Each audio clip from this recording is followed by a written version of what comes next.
ಎಲ್ಲ ವೆಲ್ಕಮ್. ಎಲ್ಲ ಹೇಗಿದ್ದೀರಾ? ಎಲ್ಲ ಚೆನ್ನಾಗಿದ್ದೀರಾ ಅಂತ ಅನ್ಕೊಂಡಿದೀನಿ. ಇವತ್ತು ನಾನ್ ಮಾಡ್ತಾ ಇರೋದು ಕಾಯಿ ಕರ್ಜಿಕಾಯಿ.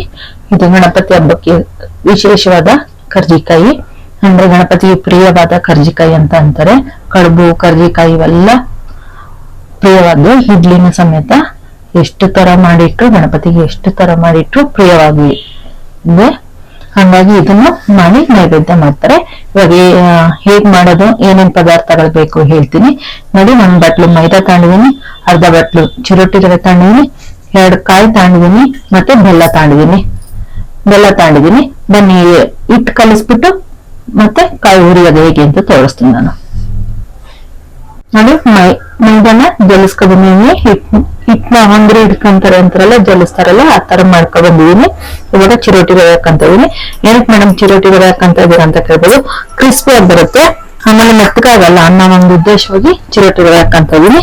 ತುಂಬಾ ಚೆನ್ನಾಗಿರುತ್ತೆ. ನೋಡಿ, 1 ಚಿಟಿಕೆ ಅಷ್ಟು ಉಪ್ಪು ಹಾಕಂತ ಇದೀನಿ.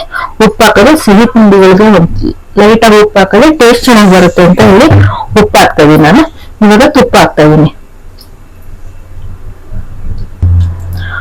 ನೋಡಿ, 2ರಿಂದ 3 ಸ್ಪೂನ್ ಅಷ್ಟು ತುಪ್ಪ ಹಾಕಂತ ಇದೀನಿ ನಾನು. ತುಪ್ಪ ಇಲ್ಲ ಅಂದ್ರೆ ಎಣ್ಣೆನ ಬಿಸಿ ಮಾಡ್ಯಾರ ಹಾಕೋಬಹುದು. ನಾನು ತುಪ್ಪನ ಬಿಸಿ ಮಾಡಿ ಹಾಕಂತ ಇದೀನಿ. ಈಗ ನೋಡಿ, ತುಪ್ಪ ಎಲ್ಲ ಕಡೆ ಮಿಕ್ಸ್ ಆಗಂಗೆ ಕ್ಲೀನಾಗಿ ಈಕ್ವಲ್ ಆಗಿ ಬೈಂಡಿಂಗ್ ಮಾಡಂಗೆ ಕಲ್ಸ್ಕೋಬೇಕು.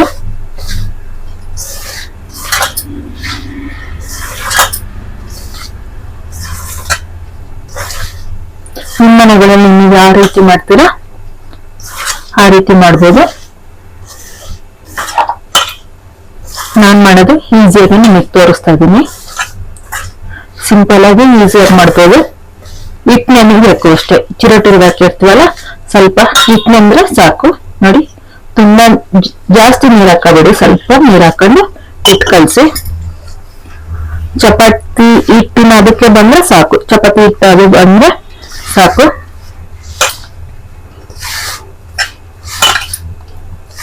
ತಿಂತಾ ಇದ್ರೆ ಇನ್ನೂ 1-2 ತಿನ್ಬೇಕು ಅಂತ ಅನ್ನಿಸ್ಬೇಕು. ದಪ್ಪ ಇದೆ ಸಾಕಪ್ಪ ಒಂದಕ್ಕೆ ಅಂತ ಅನ್ನಂಗಾಗತ್ತೆ. ಹಂಗಾಗಿ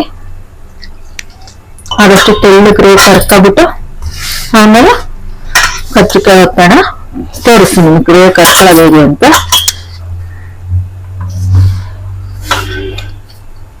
ಗಣಪತಿಗೆ 21 ಕರ್ಜಿಕಾಯಿ, 21 ಕರ್ಕಡಬು, ಪಂಚ್ ಕಜ್ಜಾಯ.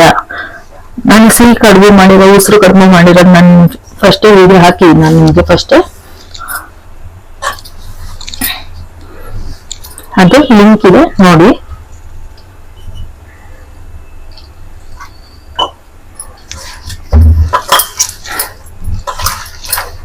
ಕಲ್ಸ್ಕೊಂಡ್ಬಂದ್ಬಿಡ್ತೀನಿ ಪೂರ್ತಿ. ನೋಡಿ, ಹಿಟ್ಟು ಕಲ್ಸಿದಾಗಿದೆ. ನೋಡಿ, ಈ ರೀತಿ ಇರ್ಬೇಕು ಹಿಟ್ಟು. ನೋಡಿ, ಇವಾಗ 2 ಸ್ಪೂನ್ ಅಷ್ಟು ಎಣ್ಣೆನ ಹಾಕಬಿಟ್ಟು, ನೋಡಿ 2 ಸ್ಪೂನ್ ಅಷ್ಟು ಎಣ್ಣೆ ಕೈಗೆ ಹಾಕೊಂಡಿದೀನಿ. ಕೈಗೆ ಹಾಕೊಂಡು ಚೆನ್ನಾಗಿ ನಾದ್ಬೇಕು. ನಾದಿದ್ರೆ ಸಾಫ್ಟ್ ಆಗುತ್ತೆ, ತುಂಬಾ ಚೆನ್ನಾಗಿರುತ್ತೆ. ಒಂದಕ್ಕೊಂದು ಚಪಾತಿ ಹರಿತೀವಲ್ಲ, ಪೂರಿ ರೀತಿ ಹರ್ಕೋಬೇಕು. ಆ ರೀತಿ ಹರ್ಕೊಂಡಾಗ ಮೆತ್ಕೊಳ್ಳಲ್ಲ, ಗರಿಗರಿಯಾಗಿ ಚೆನ್ನಾಗಿ ಬರುತ್ತೆ. ಈಗ ಎಣ್ಣೆ ಹಾಕಿದೀವಲ್ಲ, ಚೆನ್ನಾಗಿ ನಾದ್ಕೊಬಿಡೋಣ.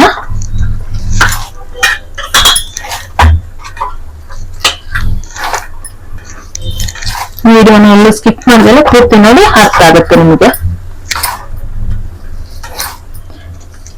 ನೋಡಿ, ಎಣ್ಣೆ ಹಾಕಿದ್ದು ಪೂರ್ತಿ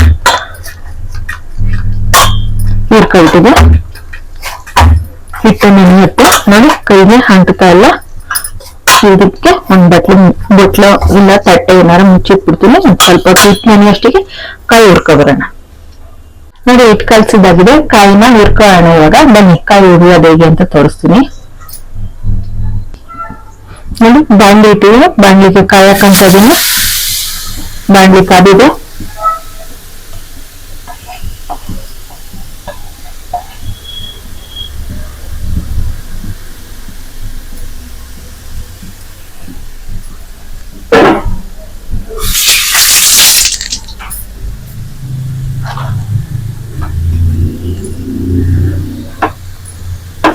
ನೋಡಿ, ಇವಾಗ ಬೆಲ್ಲ ಹಾಕಂತ ಇದೀನಿ. ರುಚಿಗೆ ತಕ್ಕಷ್ಟು ಬೆಲ್ಲ ಹಾಕಂತ ಇದೀನಿ.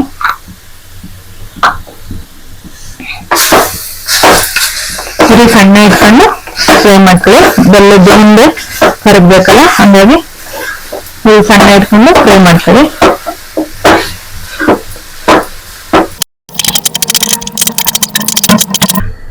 ಕಾಯಿ ಇಟ್ಟೆ ಆಗುತ್ತೆ, ಬೆಲ್ಲ ಕರಗುತ್ತೆ.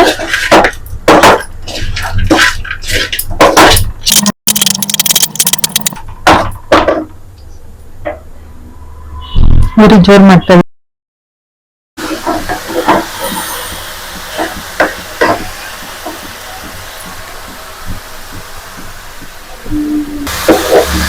ನೋಡಿ ಆಗಿದೆ. ಈಗ ಗಮ್ಮಂತ ಸ್ಮೆಲ್ ಬರ್ತಾ ಇದೆ.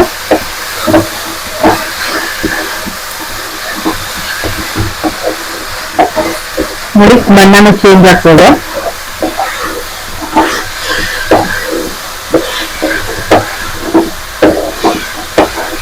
ಚೂರು ತಣ್ಣಗಾದ್ಮೇಲೆ ಬಿಸಿ ಆಗುತ್ತೆ. ಇದು ಬಿಸಿಯಲ್ಲಿ ಹಿಂಗಿದೆ. ಇವಾಗ ಲೈಟಾಗಿ ಏಲಕ್ಕಿ ಪುಡಿ ಹಾಕ್ತಾ ಇದೀನಿ. ಏಲಕ್ಕಿ ಸಕ್ಕರೆ ಎರಡು ಹಾಕಿ ಪುಡಿ ಮಾಡಿ ಇಟ್ಕೊಂಡಿದ್ದೀನಿ ನಾನು, ಅದನ್ನ ಹಾಕ್ತಾ ಇದೀನಿ.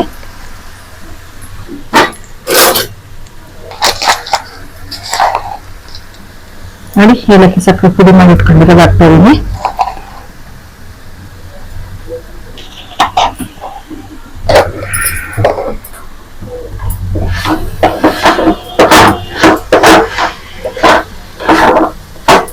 ಆಗಿದೆ. ಈಗ ಸ್ಟವ್ ಆಫ್ ಮಾಡ್ತಾ ಇದೀನಿ. ತಣ್ಣಗಾಗೋಷ್ಟಿಗೆ ಕರ್ಜಿಕಾಯಿನ ರೇಟ್ ಮಾಡ್ಕೊಬರೋಣ. ತೋರಿಸ್ತೀನಿ ಅದು ಹೇಗ್ ಮಾಡೋದು ಅಂತ. ನಮಗೆ ಇದು ತಣ್ಣಗಾಗ್ಬೇಕು, ಬಿಸಿಯಲ್ಲೇ ಮಾಡಕ್ಕಾಗಲ್ಲ, ಹಂಗಾಗಿ ತಣ್ಣಗಾಗಕ್ ಬಿಡ್ತಾ ಇದೀನಿ. ಈಗ ಸ್ಟವ್ ಆಫ್ ಮಾಡ್ತಾ ಇದೀನಿ.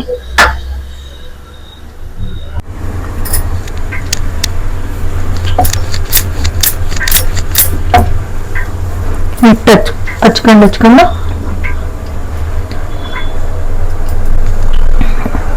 ನೋಡಿ ಗೋಲಿಕಾರ ಆಕಾರದ ಉಂಡೆ ಮಾಡ್ಕೊಂಡಿದ್ವಲ್ಲ. ಈಗ ನಿಮಗೆ ಯಾವ ಹಿಟ್ಟು ಹಚ್ಕೋಬೇಕು ಅನ್ಸುತ್ತೋ ಅದು ಹಚ್ಕೊಂಡು ಪುರಿ ಆಕಾರದಲ್ಲಿ ನೀವು ಇದನ್ನು ಏನೇನು ಹರ್ಕೋಬೇಕು.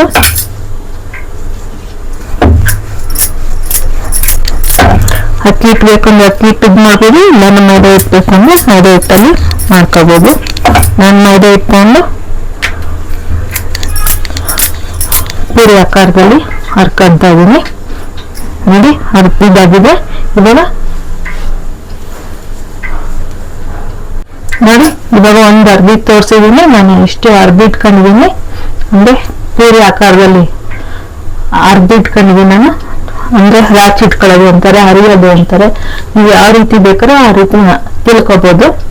ನೋಡಿ ಆಗಿದೆ. ಇವಾಗ ಕರ್ಜಿಕಾಯಿಗೆ ಪ್ರೆಸ್ಸಿಂಗ್ ಹೇಗ್ ಮಾಡೋದು ಅಂತ ತೋರಿಸ್ತೀನಿ. ನೋಡಿ ಕರ್ಜಿಕಾಯಿ ಪ್ರೆಸ್ಸರ್ ಇದೆ ನೋಡಿ.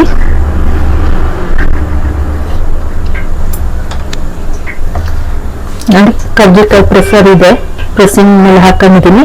ಇವಾಗ ಕಾಯಿ ಇನ್ನ ಉಪ್ಪುಗಳೆಲ್ಲ ಕಾಯಿ ಬೆಲ್ಲ ಎರಡು ಹಾಕಿ ಹುರ್ಬಿಟ್ಕೊಂಡಿದೀವಲ್ಲ, ಇದನ್ನ ಹಾಕೋಣ. ನೋಡಿ ಇವಾಗ ನೀರು ತಾಂತಾ ಇದೀನಿ. ನೋಡಿ ನೀರ್ನ ಸೈಡ್ ಹಿಂಗ ಹಚ್ಕೋಬೇಕು. ಹಚ್ಕೊಬಿಟ್ಟು ಇದನ್ನ ನೋಡಿ ಸ್ಪೂನ್ ಎಲ್ಲಾರು ಹಾಕೊಳ್ಳಿ, ಇಲ್ಲ ಕೈ ಎಲ್ಲಾರ ಮಾಡ್ಕೊಂಡು ಹಾಕೊಳ್ಳಿ. ಹಿಂದಿಂದ ಮಾಡಾಕಿದ್ರೆ ಎಲ್ಲೂ ಬಿಟ್ಕೊಳ್ಳಲ್ಲ. ನೋಡಿ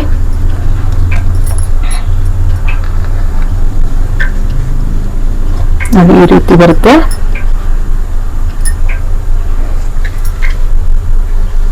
ನೋಡಿ ಎಷ್ಟು ಚೆನ್ನಾಗಿ ಶೇಪ್ ಬಂದಿದೆ. ನೋಡಿ ನಿಮ್ಗೆ ಹತ್ರ ತಂದು ತೋರಿಸ್ತಾ ಇದೀನಿ ಎಷ್ಟು ಚೆನ್ನಾಗಿ ಶೇಪ್ ಬಂದಿದೆ ಅಂತ. ನೋಡಿ ಈ ರೀತಿನೇ ಮಾಡ್ಕೊಳ್ಳೋದು. ಇನ್ನೊಂದೆರಡು ತಾನು ತೋರಿಸ್ತೀನಿ ನಿಮಗೆ ಮಾಡೋದು ಹೇಗೆ ಅಂತ. ನೋಡಿ ರೇಟ್ ತಗೋಬೇಕು. ಪೂರಿ ಆಕಾರದಲ್ಲಿ ಹರಿದಿರ್ತೀವಲ್ಲ ಅದನ್ನ ತಗೋಬೇಕು, ಉಂಡೆ ಮಾಡ್ಕೋಬೇಕು. ಈ ರೀತಿ ಉಂಡೆ ಮಾಡ್ಕೊಂಡು ಅಕಸ್ಮಾತ್ ಎಲ್ಲಾರ ಗ್ಯಾಪ್ ಇತ್ತು ಅಂತಂದ್ರೆ ಎಣ್ಣೆಲಿ ಸ್ಪ್ರೆಡ್ ಆಗಲ್ಲ, ಎಣ್ಣೆನೂ ಹಾಳಾಕ್ ಹೋಗಲ್ಲ. ನೋಡಿ ಈ ರೀತಿ ಇವಾಗ ಕರಿಯೋಣ ಬನ್ನಿ. ನಾನು ಎಲ್ಲ ರೆಡಿ ಮಾಡ್ಕೊಂಡ್ ಬಂದಿದ್ದೀನಿ. ಇವಾಗ ಎಣ್ಣೆಲಿ ಗೋಲ್ಸೋಣ ಬನ್ನಿ. ಅದು ಎಣ್ಣೆ ಕಾಯಕ್ಕೆ ಇಟ್ಕೊಂಡಿದ್ದೆ, ಎಣ್ಣೆ ಕಾದಿದೆ. ಇವಾಗ ಎಣ್ಣೆ ಬಿಡ್ತಾ ಇದೀನಿ. ತುಂಬಾ ಎಣ್ಣೆ ಒಗೆ ಬರಂಗ್ ಕಾಯಿಸ್ಕೋಬಾರ್ದು, ಸೀದ್ ಬೇಗಂಗಾಗುತ್ತೆ, ಒಳಗ್ ಬೆಂದಿರಲ್ಲ.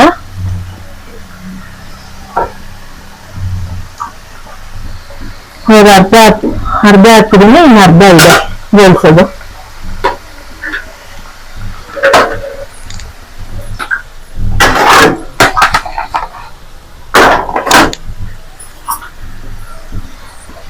ಹಾಕಿದ ತಕ್ಷಣ ಕೈ ಆಡಕ್ ಹೋಗೋದು ಬೇಡ.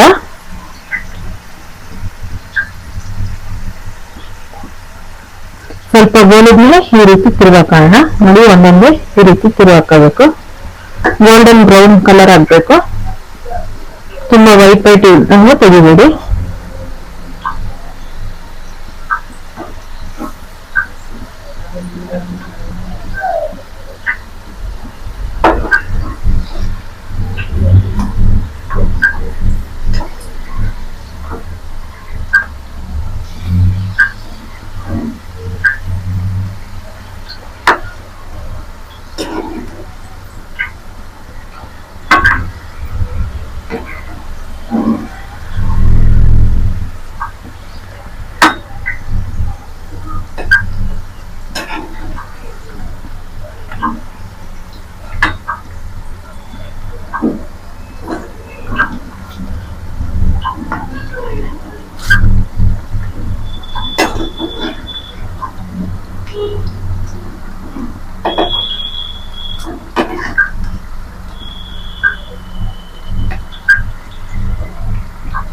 ನೋಡಿ, ಗೋಲ್ಡನ್ ಬ್ರೌನ್ ಕಲರ್ ಆಗ್ತಾ ಇದೆ.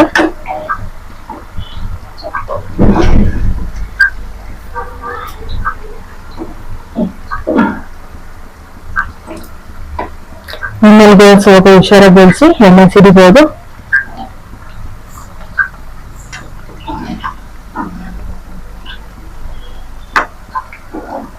ಮಾಡಿ ರೂಢಿಯವ್ರಿಗೆ ಏನೋ ಅನ್ಸಲ್ಲ, ಹೊಸಬ್ರು ಮಾಡೋರ್ಗೆ ಎಣ್ಣೆ ಸಿಡಿಕ್ ಬಿಡುತ್ತೆ.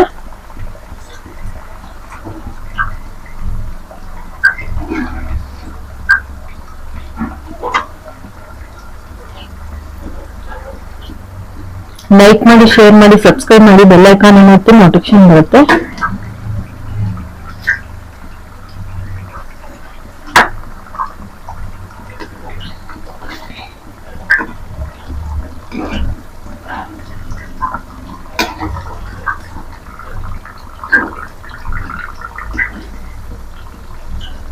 ಆದಷ್ಟು ಮನೆಯಲ್ಲೇ ಮಾಡಿ ದೇವರಿಗೆ ನೈವೇದ್ಯ ಮಾಡಿ, ಹೊರಗಡೆಯಿಂದ ತಂದು ಮಾಡಕ್ಕಿಂತ ನೀವೇ ಮಾಡಿ ದೇವರಿಗೆ ನೈವೇದ್ಯ ಮಾಡಿದ್ರೆ ನಿಮಗೂ ತೃಪ್ತಿ ಆಗುತ್ತೆ, ದೇವರಿಗೂ ತೃಪ್ತಿ. ಹೊರಗಡೆಯಿಂದ ಅವರು ಮನೆಯಲ್ಲೇ ಮಾಡಿರ್ತಾರೆ, ಆದ್ರೂ ನೀವು ಮಾಡ್ದಂಗೆ ಅನ್ಸಲ್ವಲ್ಲ. ಹಾಗಾಗಿ ನೀವೇ ಮಾಡ್ಕೊಂಡು ದೇವರಿಗೆ ನೈವೇದ್ಯ ಮಾಡೋದನ್ನ ಮಾಡಿ. ನೀವು ಮಾಡಿದ್ರೆ ಹಬ್ಬ ಸಂತೃಪ್ತಿ ಆಗೋದು ಅನ್ಸುತ್ತೆ. ನೋಡಿ, ಗೋಲ್ಡನ್ ಬ್ರೌನ್ ಕಲರ್ ಬಂದಿದೆ, ಹಾಗೆ ತೆಗಿತಾ ಇದೀನಿ. ಈಗ ತೆಗಿತಾ ಇದೀನಿ ಅಂತ ಅನ್ಕೊಂಡ್ರೆ ಎಲ್ಲಿಗೆ ತೆಗಿತಾ ಇದೀರ ಮೇಡಮ್ ಅಂತ ಅನ್ಕೋಬೇಡಿ. ಎಣ್ಣೆ ಸೋರಕ ಪಾತ್ರೆ ಇರುತ್ತಲ್ಲ, ಅದಕ್ಕೆ ಎಣ್ಣೆ ಎಲ್ಲ ಸೋರ್ಲಿ ಅಂತ ಬಿಡ್ತಾ ಇದೀನಿ ನಾನು. ಇವಾಗ ಇನ್ನೊಂದ್ ಸ್ವಲ್ಪ ಇತ್ತಲ್ಲ, ಅದನ್ನು ಗೋಲಿಸ್ಕೊಳ್ಳೋಣ. ನೋಡಿ, ಇನ್ನೊಂದ್ ಸ್ವಲ್ಪ ಇತ್ತಲ್ಲ, ಅದನ್ನು ಗೋಲಿಸ್ಕೊಂತ ಇದೀನಿ.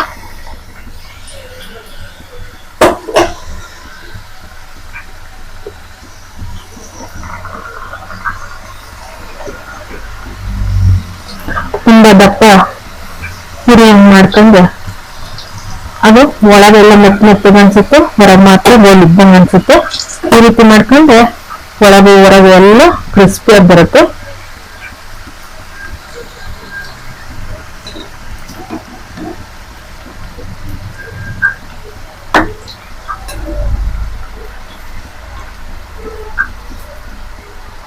ಏನು ಸೋಡಾ ಪುಡಿ ಏನು ಬಳಸಿಲ್ಲ, ತುಪ್ಪ ಮಾತ್ರ ಬಳಸಿರೋದು. ಇದಕ್ಕೆ ಅಷ್ಟೇ ಕ್ರಿಸ್ಪಿ ಆಗಿರುತ್ತೆ. ಚಿರೋಟಿ ರವೆ ಹಾಕಿರೋದ್ರಿಂದ ಅಷ್ಟೇ ಕ್ರಿಸ್ಪಿಯಾಗಿ, ಎಷ್ಟೇ ಚೆನ್ನಾಗಿರುತ್ತೆ. ತಿಂತಾದ್ರೆ ಇನ್ನೊಂದು ತಿನ್ಬೇಕು, ಮತ್ತೊಂದು ತಿನ್ಬೇಕು ಅನ್ಸುತ್ತೆ. ಏನ್ ಮಾಡೋದು, ದೇವ್ರಿಗೆ ನೈವೇದ್ಯಕ್ಕೆ ಅಂತ ಮಾಡಿದಿವಲ್ಲ, ಹಂಗಾಗಿ ದೇವ್ರಿಗೆ ನೈವೇದ್ಯ ಮಾಡ್ಬಿಟ್ಟು ಆಮೇಲೆ ತಿನ್ಬೇಕು.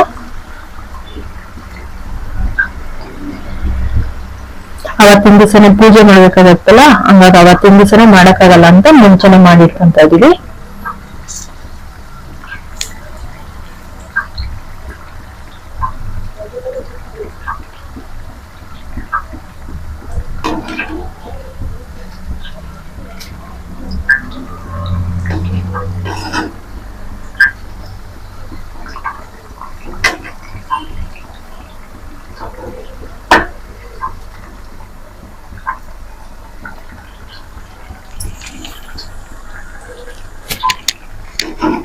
ನೋಡಿ ಆಗಿದೆ, ನಾವು ಇದನ್ನ ತೆಗಿತಾ ಇದೀನಿ.